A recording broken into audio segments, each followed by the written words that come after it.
যে বিষয়ে আজকে আমরা এখানে সমাবেশ হয়েছি, সেই বিষয়টা আসলে কথা বলার মতো না। বিষয়টা কথা বলার মতো না। আমাদের নেতা তারেক রহমান সাহেব সম্পর্কে একটা বাজে মন্তব্য করেছেন। তো এই যে বাজে মন্তব্য করা নেতা নেত্রী সম্পর্কে, এটা আওয়ামী লীগের একটা খাইছিল বুঝলেন, খাইছিল অভ্যাস। কিন্তু পূর্বে তারা দেশ নেত্রী সম্পর্কে বলেছে, ওই একটা জিনিস ছিল টাকলা, কি নাম, টাকলা মোরাদ, বলেও পড়েছে। তারপর ওদের নেতৃবৃন্দ অনেকে বিভিন্ন ভাবে আমার নেত্রী আবার আমার নেতা সম্পর্কে বিভিন্নভাবে কথা বলছেন। আসলে এটা হলো আওয়ামী লীগের স্বভাবগত একটা কৌশল।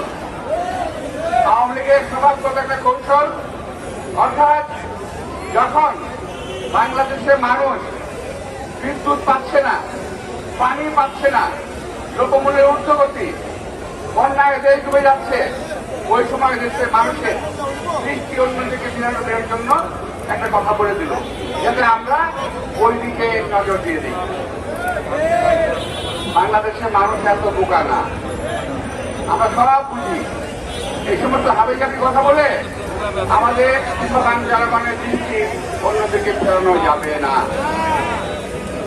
ইতিমধ্যে আপনারা কি করেছেন, বলেছেন বিদ্যুৎ, ঘরে ঘরে বিদ্যুৎ পৌঁছে গেছে এবং বিদ্যুতের কোনো অভাব নাই। এই বিদ্যুতের জন্য কুইক রেন্টাল প্রজেক্ট করেছেন। বিদ্যুৎ বন্ধ থাকবে কিন্তু বিল কি উঠতে থাকবে। তারপর পানির মূল্য বৃদ্ধি করেছেন, তেলের মূল্য বৃদ্ধি করেছেন। সরকারি পর্যায়ে কখনো মূল্য বৃদ্ধি করা হয় না।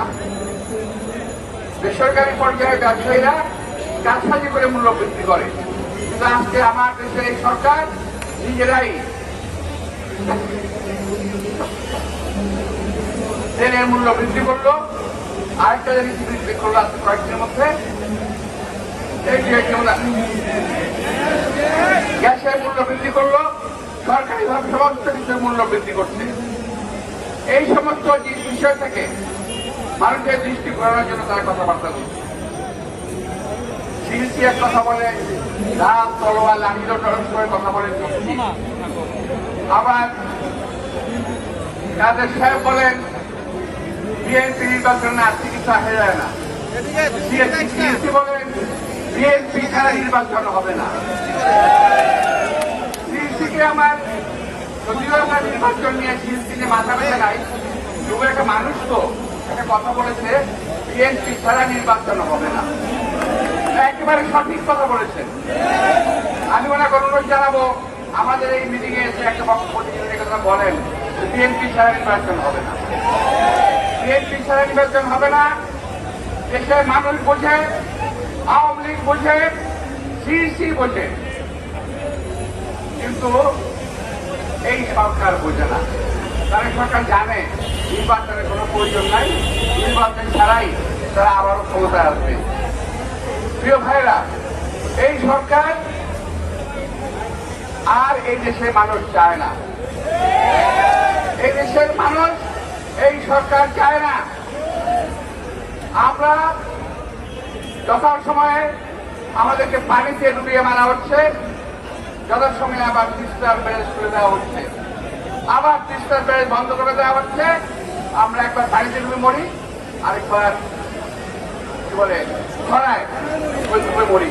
কিন্তু এই সরকারের কোনো কথাবার্তা নাই, বুঝতে কিছুই নাই, তারা কোনো কথাবার্তাই বলে না। প্রিয় ভাইয়েরা, খেয়াল করে দেখবেন, এই যে পদ্মা সেতুটা হলো 11,000 কোটি টাকার প্রকল্প, 33,000 কোটি টাকার শেষ। এখন মেট্রো রেল করছে, উন্নয়নের ট্যাবলেট মেট্রো রেল, 11,000 কোটি টাকার প্রকল্প আবারও 33 কোটি টাকা গিয়ে পৌঁছে। আমি প্রশ্ন করতে চাই, পদ্মায় না হয় বুঝলাম খরস্রোতা নদীতে নিচের মাটি সরে গিয়েছিল, ঢাকা শহরেও কি পাইলিংয়ে নিচে পানি চলে যাচ্ছে নাকি? এই শহরে কি পাইলিংয়ে পানি চলে যাচ্ছে? আবার পেট্রোলের খরচা বেড়ে গেল। এই সমস্ত আবল তাবল কথা বলতে বলতে আজকে এই সরকার বলে ফেললো আমার নেতা তারেক রহমান তারেক সম্পর্কে তারেক রহমান সম্পর্কে কিছু কথা না বললেই নয়। 1/11-তে যখন -2 ফর্মুলা করা হয়েছিল, সবাই ভেবেছিল -2, আসলে -2 নয়, আসলে -1। দেশনেত্রী বেগম খালেদা জিয়াকে মাইনাস করার প্ল্যান ছিল, সেই প্ল্যান অনুযায়ী কাজ হচ্ছে। ওই সময় দেশনেত্রীর উপর অত্যাচার হয়েছে। আজকের আমাদের নেতা অ্যাক্টিং চেয়ারম্যান তারেক রহমান একসঙ্গে জেলে ছিলাম আমরা। অবশ্য একসঙ্গে আমাদের সঙ্গে আরো ছিল আওয়ামী লীগের অনেক লোক ছিল, কাদের সাহেব ছিল। আমি কাদের সাহেব সম্পর্কে দুই কথা কয়েকদিন আগে বলেছিলাম, আরে ভাই যা বলি সত্যি বলি, মিথ্যা তো বলি না, মিথ্যা কথা তো বলি না, মিথ্যা কথা অভ্যাস করার নাই। কাদের সাহেব আর আমি পাশাপাশি তো বিছানা থাকছি, ওনার সম্বন্ধে দু একটা কথা কি জানি না, বলতে কি পারি না, উনি আমার সঙ্গে বলতে পারবেন, বলতে পারেন। এই জন্য আমরা অনেকের কাজ তো দেওয়া শুরু হয়ে গেছে। রাজনীতি করি, রাজনীতিতে সহনশীল মনোভাব থাকতে হবে। আমি কারো কথা মানি বা না মানি, আমার কথা বলার অধিকার তাকে দিতে হবে। আমার কথা বলার অধিকার আছে, সে কথা আমি বলবো। আর অধিকার আছে বলেই তারেক রহমান সঙ্গে কি কথা বলবেন, বাজে কথা বলবেন? এই তারেক রহমান সাহেবকে হত্যার চক্রান্ত বহুদিন যাবৎ চলছে। দেশনেত্রী বেগম খালেদা জিয়াকে হত্যার চক্রান্ত বহুদিন যাবৎ চলছে। ওই দিন প্রকাশ হয়ে গেছে। আজকের প্রধানমন্ত্রী উনি বলেছেন দেশনেত্রী খালেদা জিয়াকে ডুব করে ফেলে দেবেন। এটা কি মিন করে? এটা কি মিন করে? মিন করে ওনাকে হত্যা করা হবে। আবার তারেক রহমান সাহেব যখন জেলে ছিলেন তখন আমাদের সঙ্গে মোটামুটি দেখা হতো, কথা হতো, আলোচনা করতাম। যে সময় আমরা যখন খুব মন খারাপ করে জেলের ভিতরে মুক্তির অপেক্ষা করছি, তারেক রহমান সাহেব ছিলেন নির্বিকার। উনি আমার সঙ্গে আসতেন, খাওয়ার সময় আসতেন, খাওয়ার পরে আসতেন, একটু আলাপ করতাম। উনি দেশ সম্পর্কে বলতেন, জাতি সম্পর্কে বলতেন, এই বিদ্যুৎ সম্পর্কে বলতেন, কৃষি সম্পর্কে বলতেন, দেশের গরিব মানুষ সম্পর্কে কথা বলতেন। সেই তারেক রহমানকে হঠাৎ করে আমাদের সামনে থেকে নিয়ে যাওয়া হলো। আমাদের কাছ থেকে বিদায় নিয়ে গেলেন তারেক রহমান সাহেব। সুস্থ সাবলীল আমার সঙ্গে কে ছিল, এখানে মিলন ছিল, আরো অনেকেই ছিল, এখানে নাই, সবাই ছিল। আমাদের সামনে নিয়ে গেল। যখন ফেরত নিয়ে আসলো তারেক রহমানকে আমরা শুনতে পারি নাই। তারেক রহমান অসুস্থ, পঙ্গু অবস্থায় জেলখানায় ফিরেছে। আবার ওখান থেকে হাসপাতালে নেওয়া হয়েছে। সেই আক্রোশ তারেক রহমান সাহেবের উপর থেকে আজ পর্যন্ত আক্রোশ তাদের যায় নাই। তাই কেউ বলেন এটা কেড়ে ফেলবেন, ওটা কেড়ে ফেলবেন, আর কত কিছু তো কাটার আছে রে ভাই। নাবিদের তো অনেক কাজ, নাবিদের বহুত কাজ করতে পারে। প্রিয় ভাইরা, আজকে আমাদের দেশকে বলা হয়েছে বিদ্যুৎ সাশ্রয় করতে হবে। এই কারণে মসজিদে এসি বন্ধ রাখতে হবে, কিন্তু বড় বড় সাহেবদের অফিসে বিদ্যুৎ বন্ধ থাকবে না, ওনাদের এসি ঠিকই চলবে। তো ভাইয়েরা, আজকে আমি সময় নষ্ট করবো না, অনেক কথা বলা ছিল। এমনই একটা কথা, এই কথা বলতে খুব খারাপ লাগে। কাউকে কাদের যে অবস্থা, টাকা মূলত যে অবস্থা হচ্ছে, কথাবার্তা বন্ধ হয়ে গেছে। এখন আপনাদের একই অবস্থা হবে যদি ক্ষমা না চান। এ ভাই, লোকেরা বন্ধ করো না। যদি এ বিষয়ে ক্ষমা না চান, তাহলে বাংলার মানুষ ঢাকার রাজপথে গেলে, ঢাকা কিংবা বাংলাদেশের যেখানেই আপনাকে পাবে, সাহায্য করে ছেড়ে দিও। মনে রাখবেন, আপনাদেরকে ছাড়া হবে না। আমি সর্বশেষ আরেকটি কথা বলতে চাচ্ছি, সেটা হলো নির্বাচন কমিশন আমাদের সঙ্গে বিএনপির সঙ্গে সংলাপ ছিল। আমরা সংলাপে যাই নাই, কারণ আমরা নির্বাচন কমিশন বুঝি না, আমরা নির্বাচন কমিশন চিনি না, আমরা নির্বাচন কমিশন মানি না। আমরা চাই এই সরকার থাকবে না, এই পার্লামেন্ট থাকবে না, এই সংসদ ভেঙে দিয়ে নতুন এক সরকারের অধীনে নির্বাচন কমিশন হবে, সেই নির্বাচনে আমরা যাব। আজকে এই সিইসি বলেছেন বিএনপিকে বারবার ডাকবে। আপনাকে সাধুবাদ জানাই, বিএনপিকে বারবার ডাকবেন এই কারণে, বিএনপিকে ছাড়া আপনি নির্বাচন করতে পারবেন না। আপনি দূরের কথা, বাংলাদেশের কারো সাধ্য নাই বিএনপিকে ছাড়া নির্বাচন করার।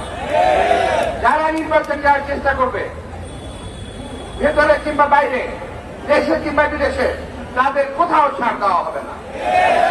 এই ব্যর্থ, এই সৎ, এই দুর্বৃত্ত, এই সরকারকে আমরা কোন অবস্থাতেই ছাড় দেব না। যথেষ্ট হয়েছে। এখন বাংলাদেশের মানুষকে আল্লাহর হস্তে মাফ করে দেন, আপনার ক্ষমতা ছাড়েন, নিরপেক্ষ নির্বাচন দেন, তারপরে যদি ক্ষমতায় আসেন আপনাদেরকে আমরা মাথা তুলে নাচবো, কোনো অসুবিধা নেই। কিন্তু বিনা নির্বাচনে ক্ষমতায় থাকবেন, এইটা বাংলাদেশের মানুষ কখনোই মানবে না। প্রিয় ভাইয়েরা, আমি আবারও বলতে চাই, এর মধ্যে বহু বক্তব্য রেখেছি, আরো বক্তব্য আসবে, সামনে আরো ঘটনা আসবে। আজকে এই সরকারে পতনকে এবং এই যে আমার সামনে যত ভাইয়েরা আছেন, যারা